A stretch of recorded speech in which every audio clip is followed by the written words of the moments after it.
Hey guys, welcome back to another video. Today we're going to be going over my DMP SCS-1R receiver, security receiver. So this is a pretty cool receiver made by DMP. As you can see, it is absolutely massive at 5U. It's kind of ridiculous, but I don't know what else to say about it. I picked this up on eBay for a very, very good deal for $160. Which was an absolute steal considering it came with all the line cards plus 2 extra ones and the network card. So this receiver supports DMP digital dialer phone, and it will also do DMP digital dialer IP. Now, if I am able to source the newer revision CPU card, it will also be able to do contact ID. My friend Edison Tech has a DMP SCS-1R with the newer revision, and it supports DMP DD phone, digital dialer phone, DMP DD IP, as well as contact ID, which is pretty cool. Like I said, this one's the older revision, so it only supports DD phone and DD IP. I have not configured the DD IP yet. I am only doing the phone communications at the moment. I will be configuring the network card here in a little bit, once I have my friend help me out with that, because I have no idea how to do it. So let's go ahead and look inside the receiver. To open it up, we kind of just loosen 2 little screws right here. And we will go ahead and open it up. So here's the inside of the receiver. As you can see, there's kind of a lot going on. Sorry about that. There's kind of a lot going on compared to my other receivers, like a 6500. Not too much, there's kind of just the line cards in there. But there is a lot more stuff in here. So, what did I just hit with my chair? A fan, I don't care. Okay, this right here is the power supply card for the line cards, which is a little bit interesting. It also plugs into this display. I don't know exactly what this is for, but according to a friend, it's the power supply card for the line card. And then these 4 cards right here are the line cards. And this right here is the network card. This is where you can plug in an Ethernet port. This right here is the main power supply card, and then this right here is the CPU controller, the CPU card, and then this right here is just like the front display card. So yeah, as you can see, we have a whole bunch of these connections. One thing that's kind of like stupid about this receiver, that these the line cards, even though they plug into a backplane, they connect to the CPU with ribbon cables, and I find that kind of funny. Why the frick do we have it connecting in the back in the first place if it's just going to be plugged into the front with the ribbon cable? It makes no sense to me. I guess that's where it's getting its power from, and it's just communicating over the ribbon cable, but at that point, just make it all get powered and data from the back, kind of like the radionics receivers do. And also, these things come off so easily. I didn't even wiggle it, it just slides right off, which is kind of ridiculous. I don't know what I just did.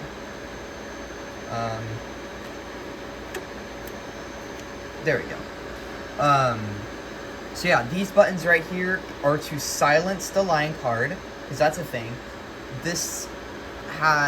Each line card has its own buzzer on it, and pretty much every card in this entire dang receiver has a buzzer on it.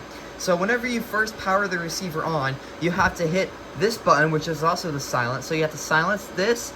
You have to do this, this. Then you have to hit this button right here, which is the CPU card reset button. And then you have to hit this, this is the power alert silence button. And then this is the CPU card reset button. So you have to do all that, or else it beeps at you. And then the fun part is, whenever you power the receiver down, like completely unplug it from the wall, this power card has a massive capacitor, as you can kind of see right back there. So whenever you unplug it, the alarm, the tone piezo on this thing just beeps for a solid 5 minutes, and there's no way to turn it off. So you kind of just have to listen to a piezo beeping for 5 minutes while that capacitor discharges, and it is extremely annoying. So that's enough about the bad things of this receiver. The cool things about this receiver is that it looks really cool, in my opinion. I really like the way it looks, and I like how there's so much sight glasses to see all the LED lights on it. So there's sight glasses right here. You can see the power indicator lights and the line indicator for the line card. You can see the CPU indicators right there, and the line card power indicators right there. which is all very sweet. As far as automation, this is connected to Radix CS Automation, which is my kind of central station community.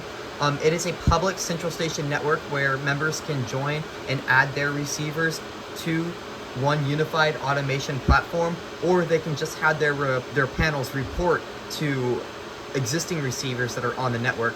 Currently, I have 10 receivers on my network.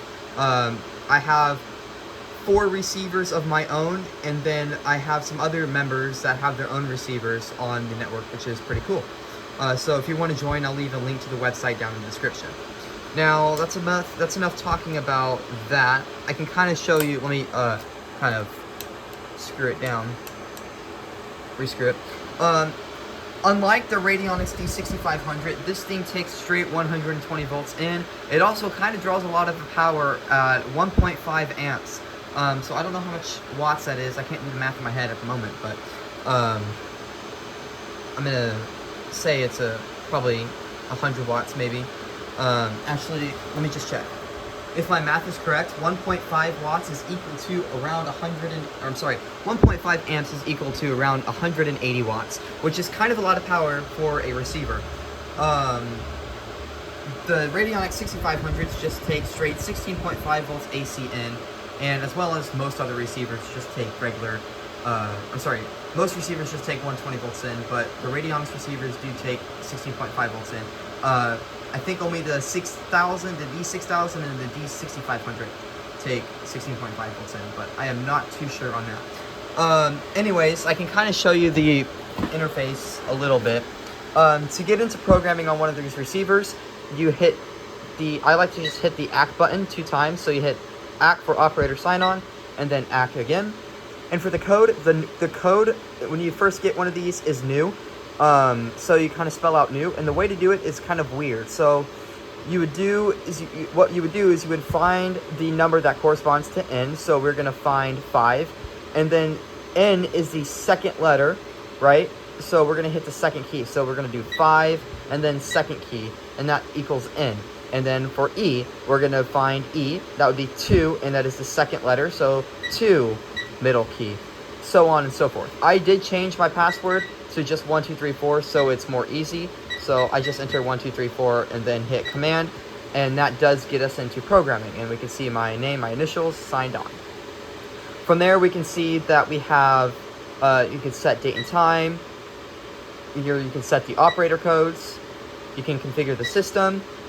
I don't know what off normal is. You can see the system status. You can configure the automation, and that's pretty much all you can do from here. To configure the network card, you have to plug a keypad into the network card, which is kind of dumb. On the newer revisions, I don't believe you have to do that, but I could be wrong. I'm not going to get into programming on this receiver because, quite honestly, I didn't have to program a single thing. I kind of just plugged in my serial cable and the power, and it just worked. So the default configuration is pretty good, but you might, if you are connecting it to automation, you might need to go in and set your baud rate and whatnot. So we'll just go ahead and exit programming. Looks like I have a call coming in on the, that's a contact ID call.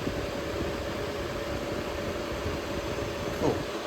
Anyways, getting off topic, I will go ahead and go to my DMP XT30 and send a event, and we will watch it come through on the automation software.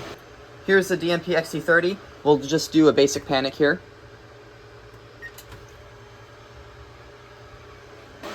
And here it is, I picked up at the receiver, doing all that crazy stuff. And we can see on the automation software, there is a emergency alarm panic for my DMP panel.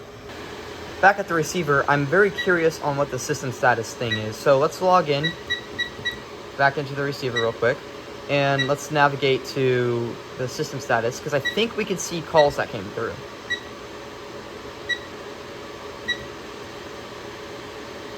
Huh.